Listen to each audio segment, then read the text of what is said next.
The private terminal was a sanctuary of silence. The harsh fluorescent lights of the main concourse were replaced by soft, warm lighting glinting off polished marble floors. There were no cues, no blaring announcements, only the hushed murmur of a dedicated attendant offering them sparkling water and fresh towels. Chloe, still holding tightly to Jeffrey the giraffe, looked around with wide eyes, the tension of the previous hour slowly seeping from her small shoulders. Elijah's phone buzzed incessantly in his pocket, his PR team, his COO, reporters who had already caught a whisper of the story. He ignored them all. He guided Chloe to a deep, comfortable leather sofa, and she immediately curled into his side, her head finding its familiar place in the crook of his arm. "Daddy," she said, her voice small against the expansive quiet, "are we in trouble?" His heart clenched. "No, baby, we are not in trouble. That man was in trouble for being cruel and breaking the rules. But everyone had to get off the plane because of us." He chose his words carefully, weighing each one. They had to get off the plane because of his actions and because the airline didn't do its job. Sometimes, when one person does something very wrong and the people in charge don't fix it, everything has to stop. It's like, if a single ingredient in a recipe is rotten, you have to throw the whole thing out and start again. You can't just serve a rotten meal.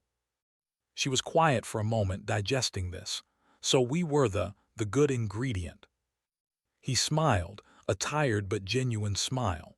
We were the ones who pointed out the rot, sweetheart. Their new pilot, a sharp, professional woman named Captain Evans, approached. "Mr. Vance, the aircraft is ready whenever you are. There's no rush at all." "Thank you, Captain. We'll be just a few more minutes." As she nodded and withdrew, Elijah felt the adrenaline of the confrontation finally begin to ebb, leaving behind a profound and familiar exhaustion. It was a weariness born of 1,000 such microaggressions and a handful of macro ones, a lifetime of having to be twice as good, twice as calm, twice as smart just to be granted the basic respect a man like Arthur Pendleton assumed as his birthright. Winning didn't erase the sting of the fight. It just meant you had the resources to survive it. He looked down at Chloe, her eyelids beginning to droop.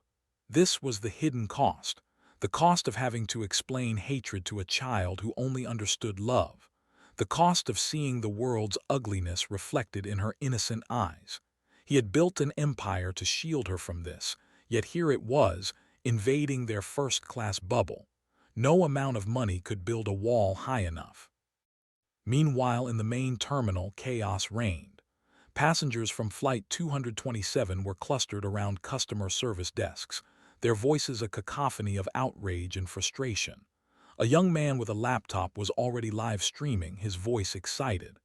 "So basically, this old dude stole a black guy's seat, was super racist, and it turns out the black guy owns the airline. You can't make this up. The flight's grounded, people are pissed." The story was a spark on the dry tinder of the internet.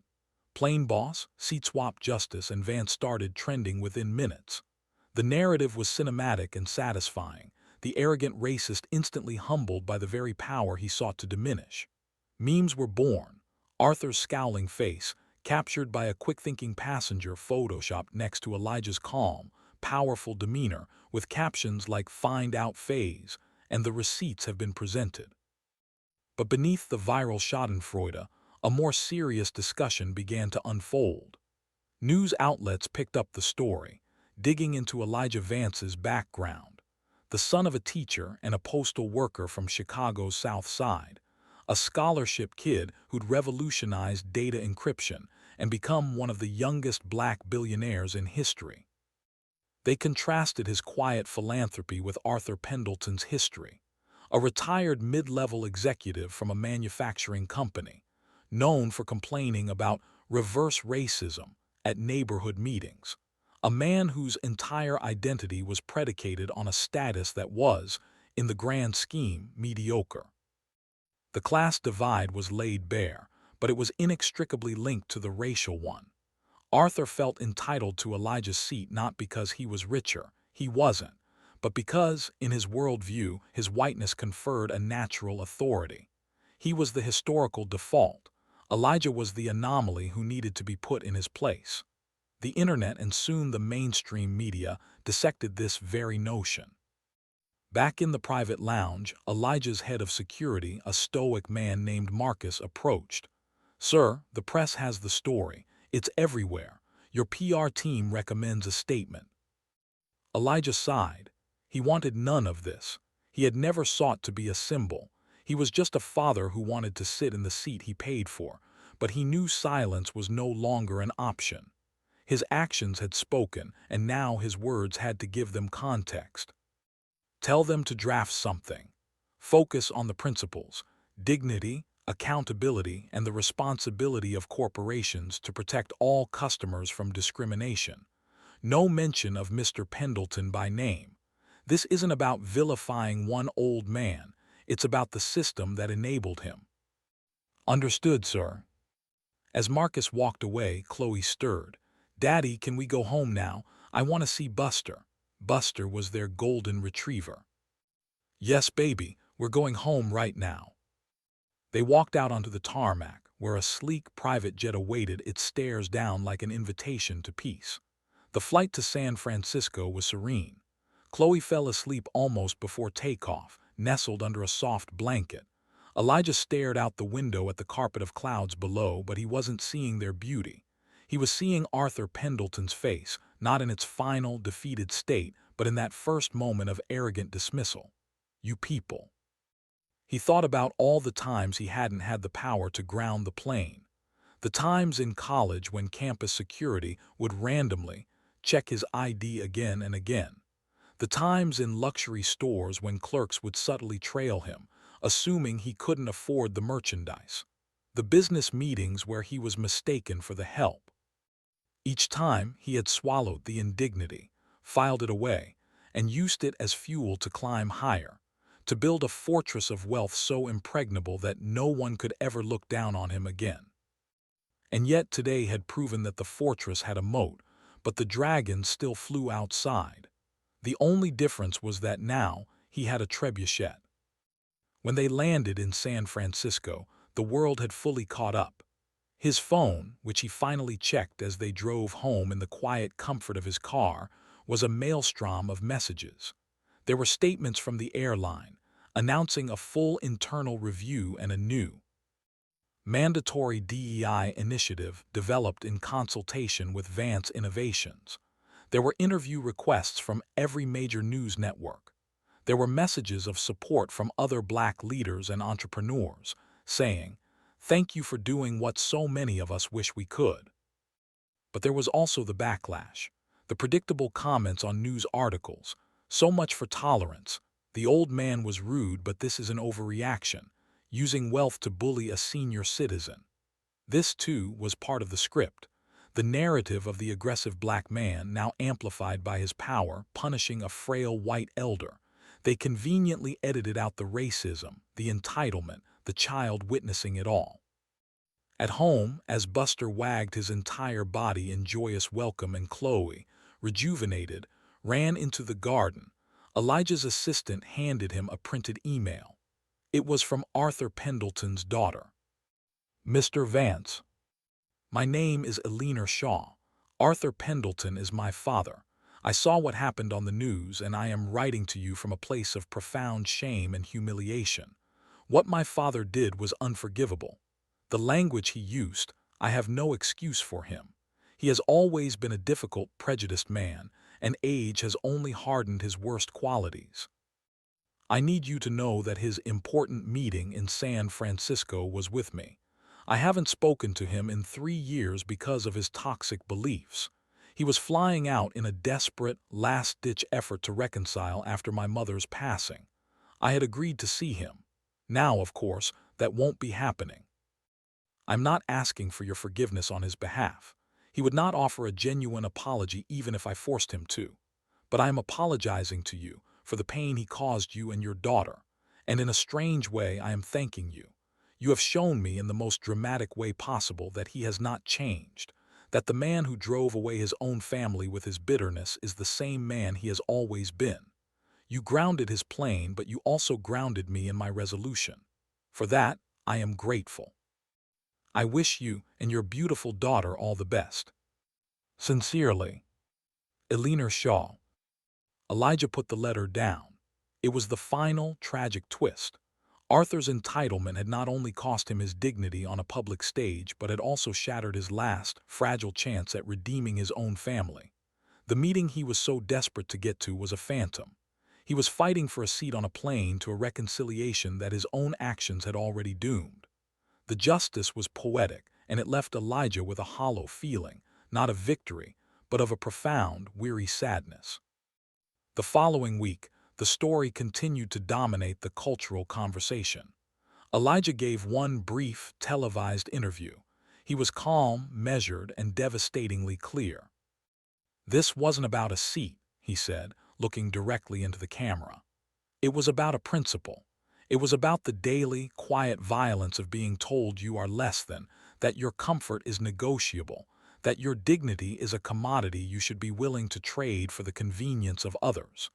I was in a position to say no in a way that could not be ignored. But what about the person who is? The person who has to take the middle seat, who has to swallow the insult to keep their job, to get home to their family. This is the reality for millions of people every day. My hope is that this incident forces a conversation about that reality, not about billionaires and airplanes, but about basic human respect. His words resonated.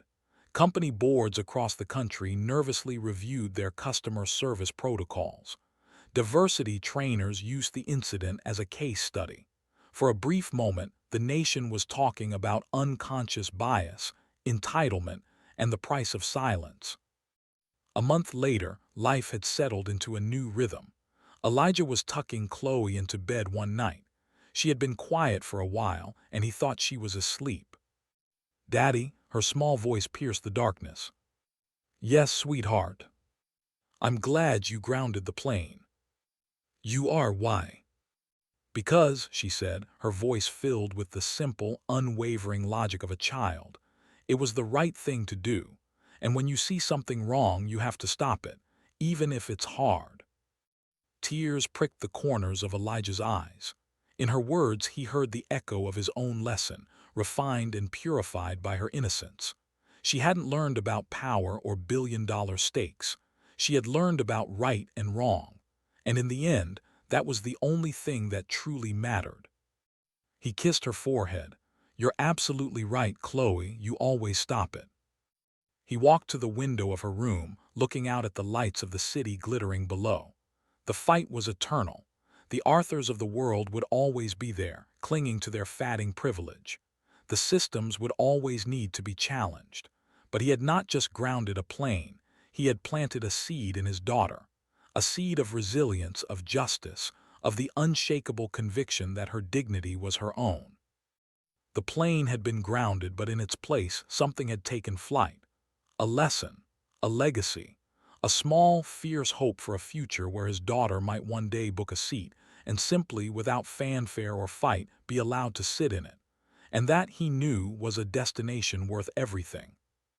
Black billionaire's seat taken by white passenger. Moments later, flight grounded.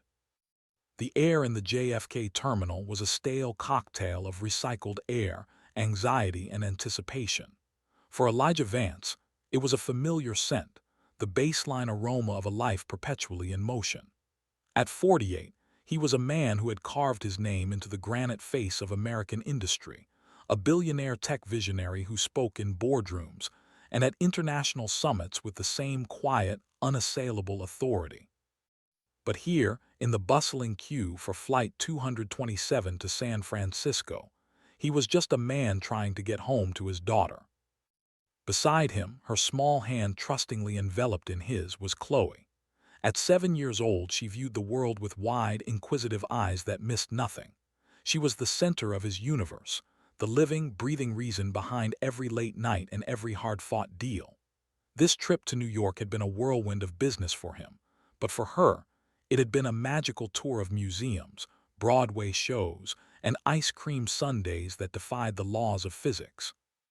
Now she was tired, her head leaning against his arm, a stuffed giraffe named Jeffrey tucked under the other. "Daddy, will we see the clouds from the top?" she mumbled, her voice thick with sleep. "We'll be right in them, sweetheart," he whispered, smoothing down her braids. "Like castles." He adjusted the strap of his simple but exquisitely made leather duffel. He traveled light, a habit born of necessity and a disdain for waste. His suit was a dark, unlabeled wool, his shoes Italian leather, but comfortable. He carried himself not with the bluster of new money, but with the grounded stillness of a man who knew his own worth, a worth that had nothing to do with the number of zeros in his bank account. Boarding was called for first class. He guided Chloe forward, handing their tickets to a flight attendant whose practiced smile didn't quite reach her eyes. She glanced at the ticket, then at him, a flicker of something, surprise, before nodding. "Right this way, sir." The hushed, spacious cabin of first class was a world away from the terminal's chaos.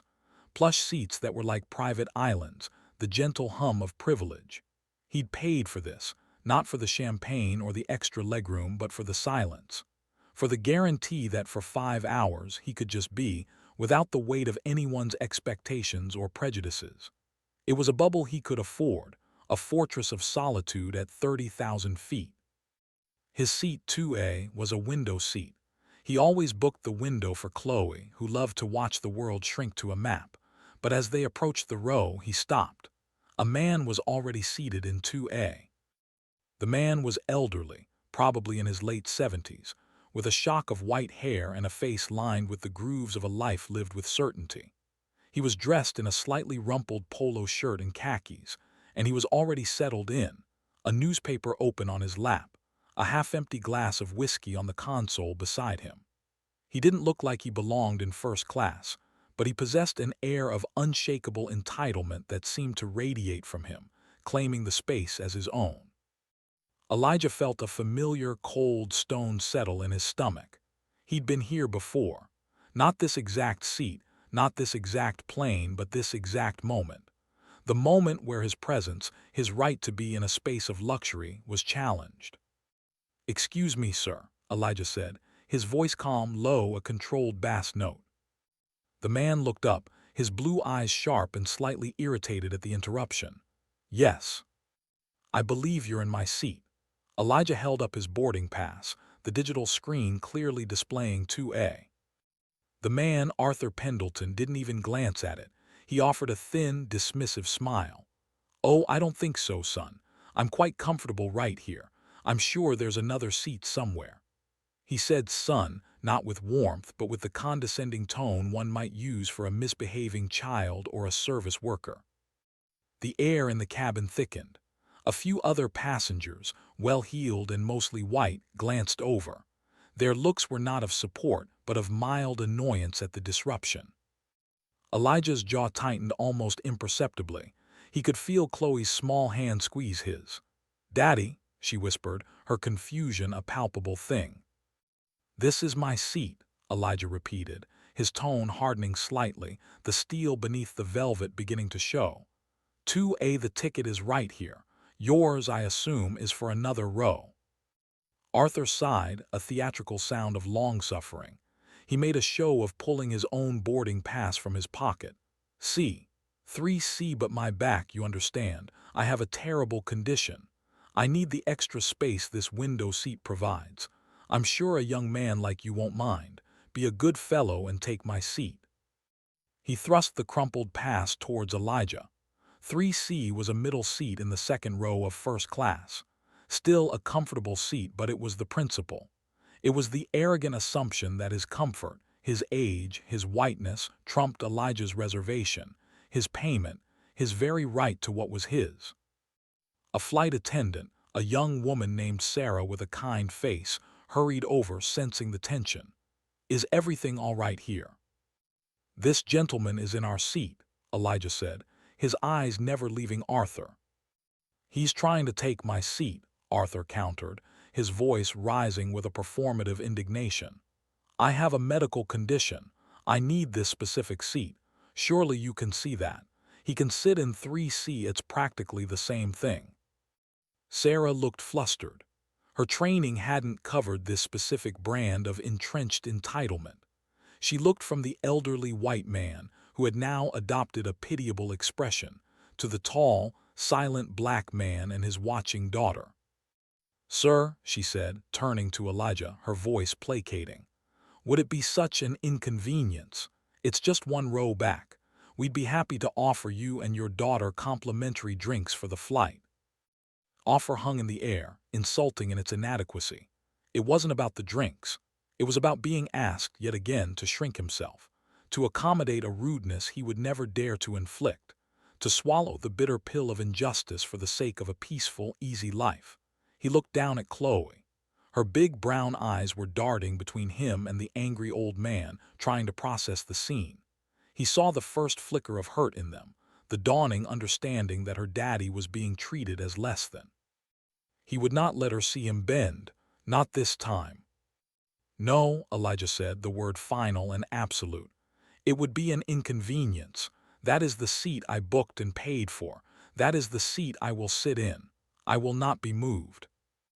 Arthur's face flushed a blotchy red. The mask of feeble old man slipped, revealing the raw prejudice beneath. "You people," he hissed, the words low and venomous, meant only for Elijah but carrying in the quiet cabin, "always have to make a scene. Don't you? Always so aggressive. You got your fancy clothes and your ticket, but you still don't know how to act with a little decency. Show some respect for your elders." The phrase "you people" landed like a physical blow. The cabin froze. A woman across the aisle gasped softly. Another man shook his head but looked away, not wanting to get involved. Chloe tugged on Elijah's hand. "Daddy, what does he mean, you people?" Her voice was small, a crystal bell shattering the tense silence. Elijah's heart broke a little. How do you explain a lifetime of coded and overt racism to a 7-year-old? How do you tell her that in the eyes of men like Arthur, his billions, his achievements, his love for her meant nothing? That all he would ever be was the color of his skin? He knelt down, his back to Arthur, creating a small, safe circle for just the two of them. "He's just upset, baby," he said softly, his voice thick with an emotion he fought to control. "He's wrong and he's being unkind, but we know who we are, don't we?" She nodded, her lip trembling slightly. "We're the Vances." "That's right," he said, his voice gaining strength from her innocence. "And Vances don't give up what is rightfully theirs." He stood up, turning back to the flight attendant. His demeanor had changed. The quiet businessman was gone, replaced by the CEO who commanded boardrooms. "This man is in my seat. He has now resorted to racially charged language in front of my child. I am asking you, as a paying customer of this airline, to have him moved to his assigned seat. Immediately." Sarah was pale. "Sir, Mr. Pendleton, please, if you could just—" "I will not," Arthur barked, now fully committed to his victimhood. "I am a paying customer too. I've been flying since before this. This gentleman was born. I have status. I demand to speak to the lead attendant. And I want this man removed from the flight for threatening me." The absurdity of the accusation hung in the air. Elijah hadn't raised his voice, hadn't made a single threatening gesture. His crime was his refusal to be subservient. The lead flight attendant, a graying, competent-looking man named David, arrived. He listened to both sides, his expression grim. He could see the dynamic clearly. He could see the truth. But he could also see a plane full of wealthy passengers getting restless, a departure time ticking away, and a potential public relations nightmare. "Mr. Vance," David said, his voice low and apologetic, "I am so sorry for this disruption. Mr. Pendleton, your seat is 3C. I must insist you take it." "Or what?" Arthur sneered. "You'll have me arrested. Go ahead. Tell them a frail old man was assaulted by a—" He couldn't quite bring himself to say the word, but it echoed in the cabin anyway.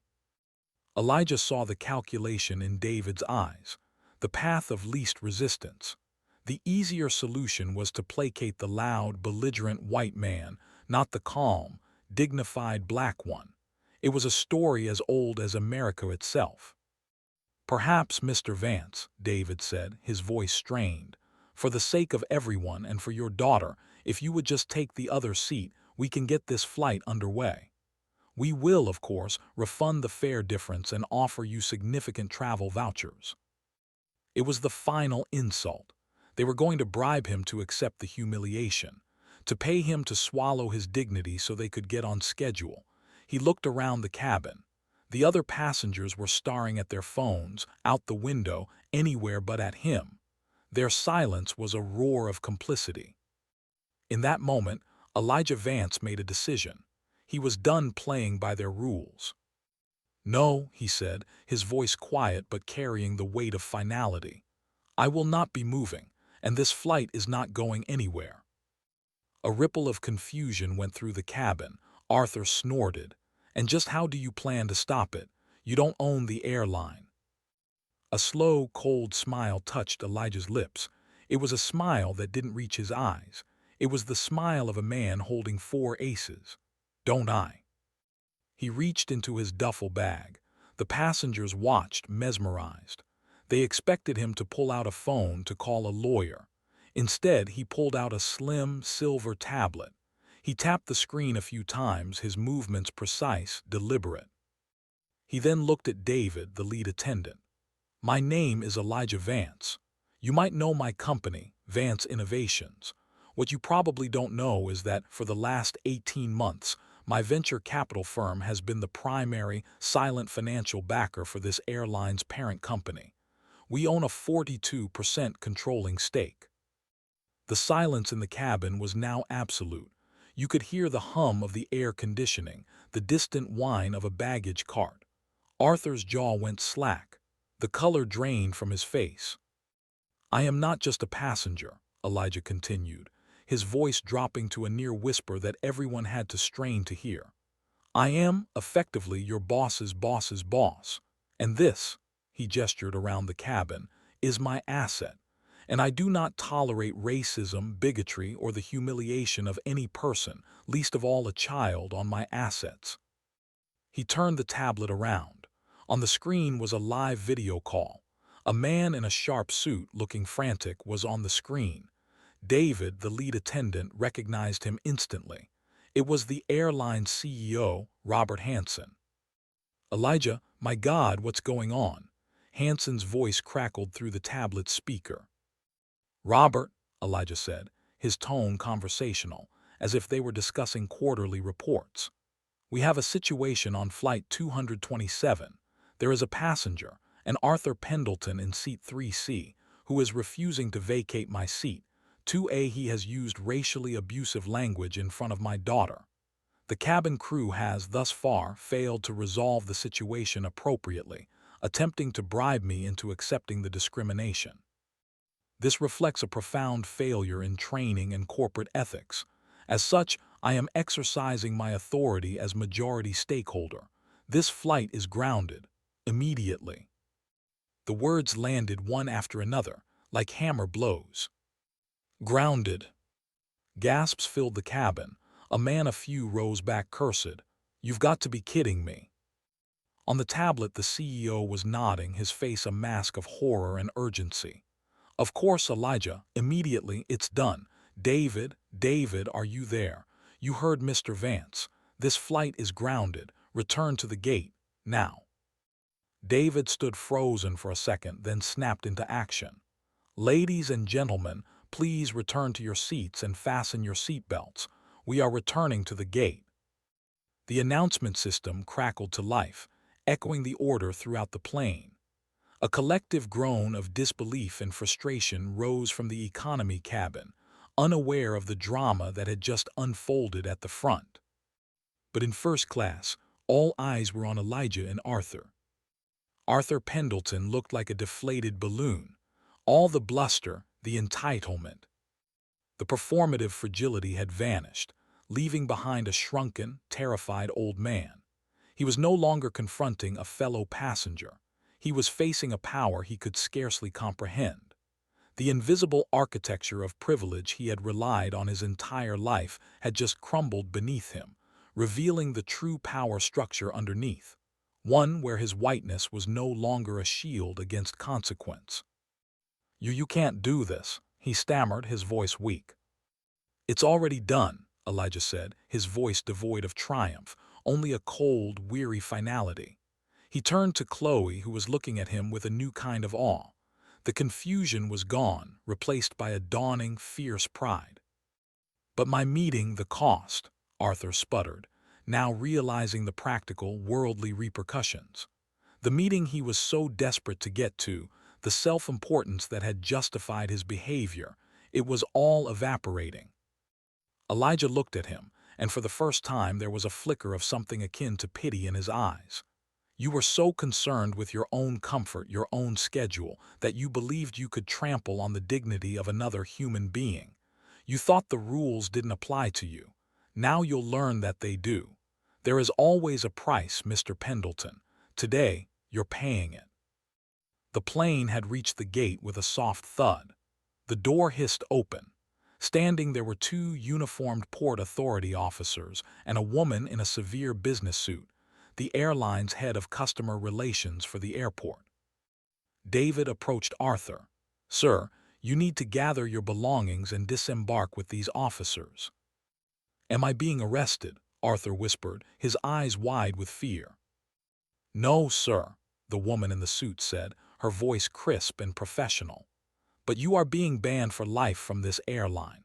We will be reviewing the incident and may pursue charges for disruptive behavior. For now, you will be rebooked on a different carrier, pending their own review of this incident." As Arthur was escorted off the plane, a broken figure, he cast one last, bewildered look back at Elijah. The black man he had called son and "you people" was now quietly helping his daughter with her seatbelt, as if he hadn't just single-handedly redirected the course of a multi-million-dollar machine. The other passengers filed out in a stunned silence, casting furtive, ashamed glances at Elijah.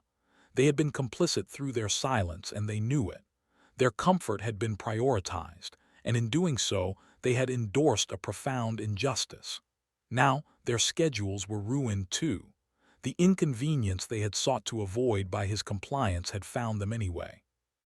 Once the cabin was empty, the CEO, Robert Hansen, still on the tablet, was profusely apologizing. "Elijah, I am so sorry. This is unacceptable. There will be a full review, company-wide sensitivity training starting from the top. I will personally." Elijah held up a hand. "Robert, we'll discuss the corporate repercussions later. Right now, I need to get my daughter home." "Of course. Your pilot and crew for a new private aircraft are being arranged right now. They will meet you at the private terminal in 20 minutes. And please, accept my deepest personal apologies to your little girl." Elijah nodded and ended the call. He looked down at Chloe. She was quiet, processing. "Daddy," she said finally, as they walked through the empty jet bridge back into the terminal, "that man was mean because we're black." "Yes, baby," he said, not sugarcoating it. He owed her the truth. "But you stopped him. You used your power."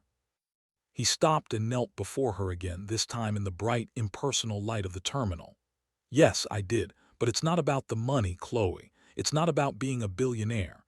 That just gave me a bigger microphone today. The power I used was the power of saying no. The power of refusing to be treated as less. That's a power everyone has, no matter who they are. You never ever have to say thank you for disrespect." She thought about this, her brow furrowed. "So we won." He smiled, a real, warm smile this time, and kissed her forehead. "We defended our dignity, sweetheart. That's the only win that ever really matters." As they walked towards the private terminal, a world away from the chaos they had left behind at Gate 42, Elijah felt a profound weariness. He had won the battle, exposed the truth, and wielded justice with surgical precision. But he knew this wasn't an isolated incident. It was a symptom of a sickness that ran deep. Arthur Pendleton was just one man, but his attitude was a ghost haunting the halls of everyday life. He held Chloe's hand a little tighter. The fight was far from over, but for today, he had taught his daughter the most important lesson of all, that her dignity was non-negotiable. And in a world that would constantly try to test it, that was the greatest truth he could ever impart. The plane was grounded, but their spirits finally were soaring. The quiet in the house after Elijah's passing was different. It was no longer the peaceful silence of contemplation, but a profound absence that echoed in every sunbeam that fell on his empty chair. Chloe, now shouldering the full weight of her father's legacy and her own immense presence in the world, felt the loss as a physical ache. The compass that had guided her for so long was gone, and for the first time in years, she felt unmoored. Leo, now 13, felt it too. He missed his grandfather's stories, the way he could make the most complicated things seem simple and true. He'd been given Geoffrey the giraffe, which now sat proudly on his own bookshelf, a silent sentinel. But the giraffe felt like a relic from a story that had ended. The world outside his window felt more complicated than a fable about a grumpy man on a plane. At school, a new conflict was brewing. A group of students, led by a charismatic, sharp-tongued boy named Jason, had started a social media campaign targeting a new student, Aisha, whose family had fled a war-torn country. The posts were not overtly racist, but they were insidious, mocking her accent, making jokes about her traditional clothing, questioning why she was taking a spot at their prestigious school. The school administration, wary of overreacting, called it teenage drama and urged students to work it out amongst themselves. Leo saw the parallels to his grandfather's story immediately. This was about a seat, too, a seat at the table of acceptance, a right to belong, but the battlefield was different. There was no billionaire to wield power, no physical seat to defend. The injustice was diffuse, digital, and defended with sneers and the shield of "it's just a joke." He tried the first word approach his mother and grandfather had championed. He confronted Jason in the hallway. "What you're doing is wrong. It's like what happened to my grandpa." Jason just laughed. "Your grandpa was a rich guy on a plane, man. This is different. Stop being so dramatic." The language of dignity felt like a foreign tongue in the face of such glib dismissal. Leo went home frustrated and angry. He looked at Geoffrey, feeling like a failure. The old tools weren't working. He told his mother, his voice thick with defeat. "I tried to stop it like Grandpa did, but it didn't work. It's not the same." Chloe listened, her heart breaking for her son. She saw him grappling with the same fundamental truth she and Elijah had learned. The face of prejudice changes, but its essence remains the same. And so must the response, but the tactics must evolve. "Leo," she said softly, sitting beside him, "your grandfather's power wasn't just in saying no. It was in his clarity. He knew exactly what the problem was. A man was in his seat.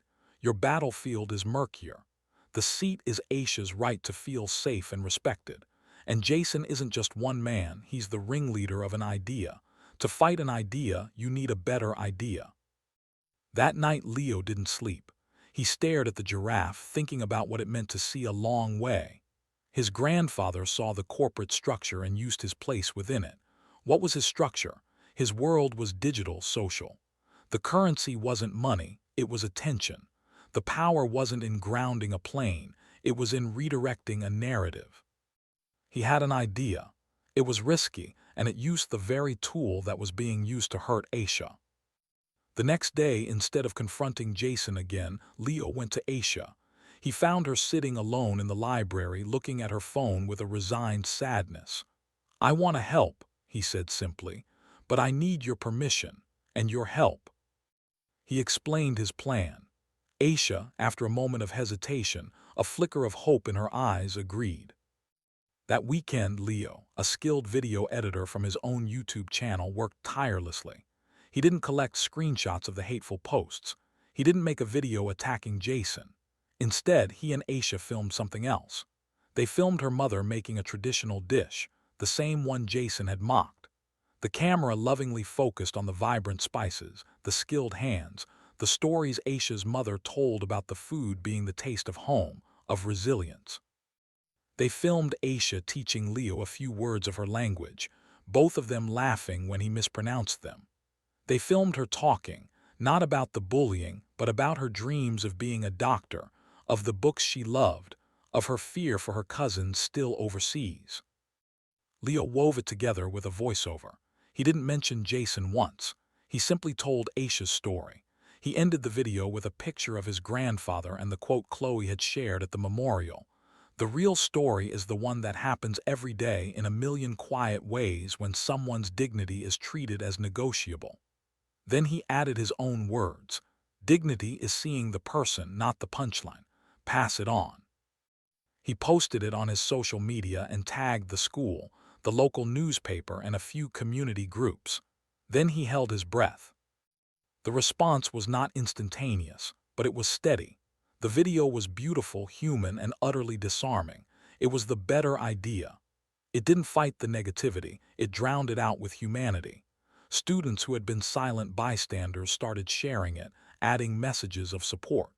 A local news station picked it up, running a segment on a new generation's fight for dignity. The school administration, now facing a wave of positive pressure, was forced to act, implementing a new, robust anti-cyberbullying program and facilitating a school-wide assembly on cultural empathy. Jason's campaign collapsed, not with a bang but with a whimper. His jokes were no longer funny in the light of Aisha's undeniable humanity. Leo stood with his mother in his room, watching the positive comments roll in on his laptop. He felt a different kind of power, not the power to stop, but the power to create, the power to define the story. I used a different tool, he said to Chloe. You did, she said, her arm around him, her voice full of pride. You built a new room in the house your grandfather started. You saw the landscape of your world and you built a bridge right across it. He looked at Jeffrey the giraffe. The relic was a symbol again. It wasn't just about a brave no on a plane. It was about the creative, courageous yes that could be built in a digital world, in a school, in the heart of a 13-year-old boy. The plane had been grounded. The truth had prevailed in a dramatic corporate showdown. But here, a generation later, the same truth had prevailed again in a quiet digital revolution. Elijah Vance's no had echoed through time, but it was Leo's yes, his yes to empathy, to storytelling, to building, that proved the journey was truly endless and the legacy forever alive. The fight for dignity would always find its warriors, and they would always find a way. The victory in the digital realm was a different kind of win. It didn't have the clean, cathartic finality of a plane being grounded.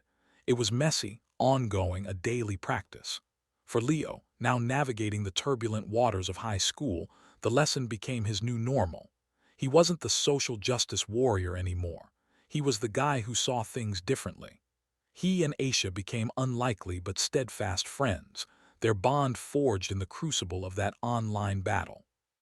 He learned about her world, and she, in turn, helped him see the nuances of his own. Chloe watched her son's growth with a sense of awe. He was integrating the legacy, not just inheriting it. He wasn't carrying a torch. He was learning how to make his own fire. The Dignity Fund began to invest more heavily in digital literacy and anti-cyberbullying programs, with Leo, now in college, often consulting on what platforms and strategies actually resonated with his generation. The work was evolving, and the Vance family was evolving with it. Decades after the incident on Flight 227, Chloe, her own hair now streaked with silver, found herself the elder stateswoman. She was giving a keynote address at a global conference on ethical technology, the very frontier her father's original company had helped pioneer. In the audience were tech CEOs, policymakers, and young activists. She spoke of the future, of the ethical challenges posed by AI and the metaverse, but she anchored her talk in the past. My father's story is often told as one of power, she said, her voice, once so like her father, now possessed its own unique melodic authority. The power of a billionaire to command a corporation, but that misses the point. The real power was in the clarity of the principle. He knew, without a shadow of a doubt, that his dignity was not for sale. That is a power available to everyone. In a world of algorithms designed to capture our attention and manipulate our emotions, that clarity, the ability to know your own worth, is the most radical and necessary tool we have. After her speech, a young woman approached her. She couldn't have been more than 20, with sharp, intelligent eyes and a determined set to her jaw. "Miss Vance," she said, her voice trembling slightly with adrenaline. "My name is Kendra. I run a collective that audits hearing algorithms for racial and gender bias. We're small, but we've already forced 3 major companies to overhaul their systems." Chloe listened, impressed. "That's incredible work. What's your biggest challenge?" "Apathy," Kendra said bluntly, "and the argument that the algorithm is neutral. It's hard to get people to care about lines of code. It doesn't feel like a man taking a seat." Chloe smiled, a warm, knowing smile. She reached into her briefcase and pulled out a small, worn photograph. It was a picture of her father, tall and calm, and a scowling Arthur Pendleton on the plane. She handed it to Kendra. "It's the same seat," Chloe said softly. "It just looks different now. The man in your story isn't a person, it's a system. The entitlement isn't to a physical space, but to the privilege of being the default, the neutral standard. The little girl watching isn't one child, it's thousands of qualified candidates being silently filtered out. The principle is identical." Kendra stared at the photo, her eyes wide. The decades-old image was a key, unlocking the ancient, human pattern hidden within her modern, technological struggle. "You're not fighting an algorithm," Chloe continued. "You're fighting for the dignity of every person that algorithm renders invisible. You are saying, that is their seat. Never forget that." The young woman looked up, her earlier nervousness replaced by a solid, fierce resolve. She had been given her story. She had been given her no. Chloe returned home, to the house where her father had spent his final years. Leo was there, visiting from graduate school. He was studying ethical AI, a direct result of his own childhood experiences. They sat in the garden in the same spot where Elijah had told his stories. "I met someone today," Chloe said. "She's you 30 years from now. She's me 50 years from now. The fight just keeps putting on new clothes." Leo nodded, looking out at the twilight. "It's fractal, the same pattern repeating at every scale." He paused. "Do you ever get tired of it?" "Your grandfather asked me the same thing once," Chloe said. "I told him it was my tool kit. Now I'll tell you it's my compass. It orients me. It tells me which way is north. Yes, I get tired, but I never get lost." She went inside and returned with a small, carefully wrapped box. She handed it to Leo. "This was going to be for your graduation next year, but now feels right." Inside the box was a simple, elegant wristwatch. Engraved on the back were not dates or initials, but 2 words: the journey. "It's not about a single moment in time," Chloe explained. "It's about the continuity. It's about knowing that the watch your great-grandfather wore when he worked the postal route, the one your grandfather looked at when he decided to ground the plane, and the one you will wear as you build the next world. They are all measuring the same, endless, beautiful journey." Leo fastened the watch, the cool metal a comforting weight on his wrist. He felt the connection, a chain of courage and conviction stretching back through time. The plane had been grounded. The truth had prevailed in a burst of dramatic public justice. It had prevailed again in a schoolyard through a video. It was prevailing now in lines of code, in audit reports, in the heart of a young woman named Kendra. The vessel changed, but the cargo remained the same: the unwavering, non-negotiable belief in human dignity. Elijah Vance was gone, but his no was now a whisper on the wind, a ripple in the code, a lesson in a lunchroom, a watch on his grandson's wrist. It was eternal. The flight had been stopped, but the journey, the magnificent, unending journey, was forever. And somewhere in the heart of every person who dared to say, "This is mine," or "I see you," the plane was being grounded, over and over again, forever. The watch on Leo's wrist became more than a timepiece. It was a covenant. Its quiet tick was a metronome to a life lived with intention. He finished graduate school at the forefront of ethical AI, his thesis on algorithmic dignity becoming a foundational text in the field. He didn't join the Dignity Fund directly. Instead, he founded a tech nonprofit, the Clarify Institute, which worked in symbiotic partnership with his mother's organization. The fund identified the human need. Clarify built the technological tools to serve it. They developed open-source algorithms that could audit hearing software for bias, and browser extensions that flagged discriminatory language in real time, offering empathetic alternatives. The work was quiet, technical, and profoundly impactful. Chloe, watching her son from the helm of the Dignity Fund, felt a deep, settling peace. The architecture her father had begun with a single, defiant act was now a sprawling, resilient city. It had its poets and its engineers, its elders and its pioneers. Her role was no longer to build the walls, but to tend the gardens within them, to ensure the community thrived. It was during a routine audit by the Clarify Institute that Leo's team uncovered something disturbing. They were analyzing the backend of Veridia, a popular social media platform lauded for its commitment to free speech. Their tools flagged a deep, systemic bias. Veridia's content promotion algorithms, under the guise of neutrality, were silently but systematically amplifying divisive, xenophobic content. It wasn't a bug, it was a feature. The platform's engagement metrics soared on outrage, and its architecture was engineered to feed it. It was the digital, scaled-up equivalent of Arthur Pendleton's entitlement, a system that assumed its right to profit from discord, regardless of the human cost. The data was irrefutable, but when Leo's team presented it to Veridia's board, they were met with a polished, corporate version of Arthur's dismissal. "You're misinterpreting the data," a smooth-faced CEO told them via video call.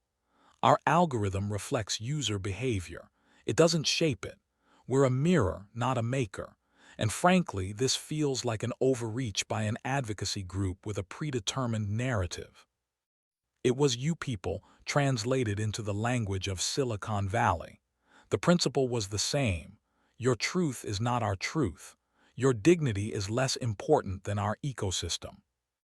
Leo felt a cold fury when he recognized from his grandfather's stories.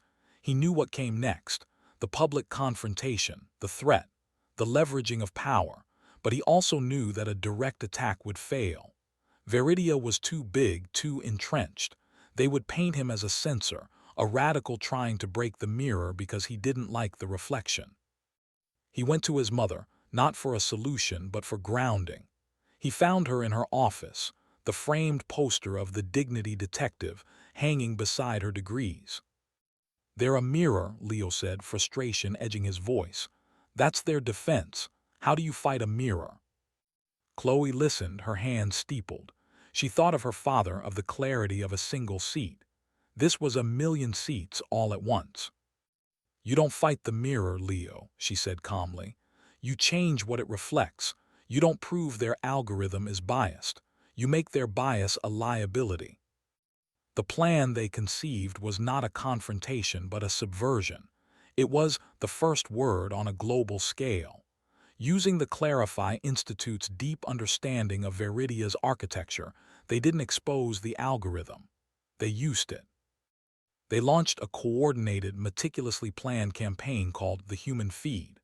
For 1 week, thousands of volunteers, Dignity Fund partners, Clarify supporters, ordinary people recruited through a whisper network flooded Veridia. But they didn't post outrage. They posted connection. They used the very hashtags and keywords the algorithm promoted for divisive content, but attached them to stories of bridge building, of unexpected friendships, of small, quiet acts of understanding. They weaponized the platform's own bias for engagement to force-feed it a diet of empathy. The result was chaotic, beautiful, and effective. Veridia's feeds, typically fire hoses of anger, were suddenly interlaced with these pockets of profound humanity. A video of a former white supremacist and a black community leader building a house together went viral. A story about a group of grandmothers from conflicting religious backgrounds starting a supper club trended globally. The algorithm, confused but obedient to its core programming, promoted it all. desperately trying to reconcile the peaceful content with the inflammatory engagement patterns it was designed to seek. User engagement didn't drop, it transformed. The comment sections, usually war zones, became spaces of surprised and thoughtful conversation. The mirror was now reflecting a different reality. Advertisers, seeing their brands next to content about reconciliation instead of racism, began to pull out. Veridia's stock price plummeted. The CEO called Leo, his polished demeanor gone, replaced by frantic panic. "What is this? What are you doing?" Leo's voice was calm, echoing the stillness of his grandfather a lifetime ago. "We're using your platform. We're just choosing to reflect something better. You can either be the company that was forced to change, or you can be the company that chose to. The data on how to fix this is on your desk. The choice is yours." It was not a threat. It was an invitation. It was the final, evolved form of the lesson from the plane. The power was not just in the no, but in the demonstrated possibility of a yes. Veridia capitulated. They implemented the Clarify Institute's ethical framework, overhauled their algorithms, and appointed a chief ethics officer. The public story was one of a tech giant's voluntary, progressive evolution. But Leo, Chloe, and a handful of others knew the truth. The plane had been grounded again, not with a CEO's command, but with a hacker's heart, using the system, own fuel to power a revolution. Years later, an elderly Chloe, her life's work complete, sat with her own grandson in the same garden. The boy played with a modern, solar-powered toy. Leo, his own hair now graying, sat beside her, the watch still on his wrist. "Tell me the story of the plane, Grandma," the boy said. Chloe smiled, her eyes seeing not the child before her but the long, unbroken chain of courage. She didn't start with the airport. She started with an idea. "Once upon a time," she began, her voice soft as rustling leaves, "there was a very simple, very powerful idea. The idea that every person has a seat at the table of life. And a long time ago, your great-great-grandfather was asked to give his up. He said no. And that no was so strong and so true that it never really faded away. It traveled through time. It helped your grandfather build new tools. It helped me learn how to speak to hearts. It helped your father teach a machine how to be kind." She looked at Leo, a universe of understanding passing between them. "The plane," she said to the boy, "is just a part of the story. The real story is the idea. And that idea is like a star.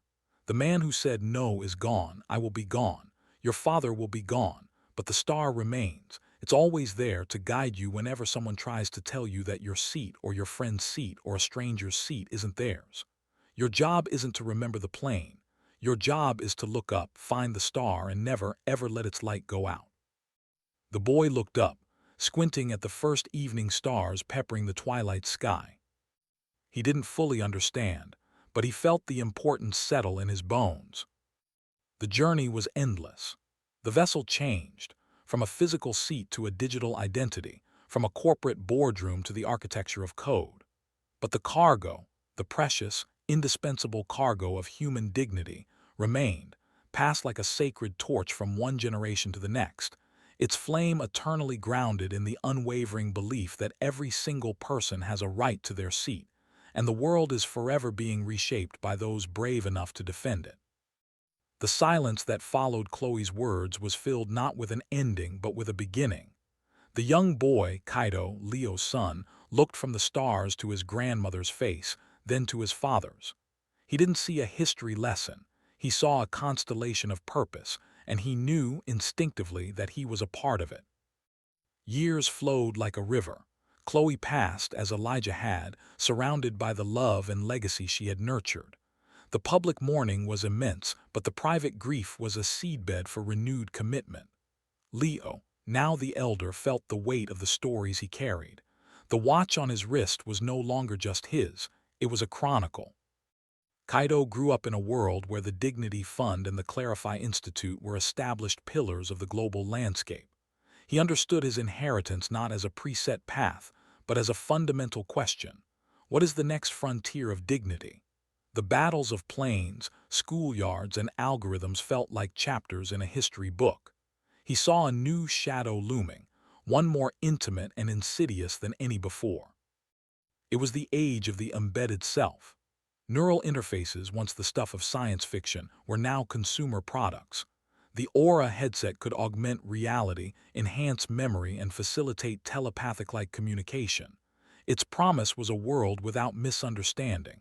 Its peril was a world where the very source of self, thought and perception, could be influenced, manipulated, and ultimately commodified.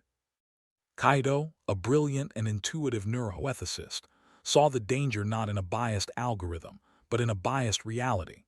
The Aura's operating system, its fundamental architecture, was built on a model of efficiency and user satisfaction that subtly reinforced existing social and economic hierarchies. It didn't just show you what you wanted to see.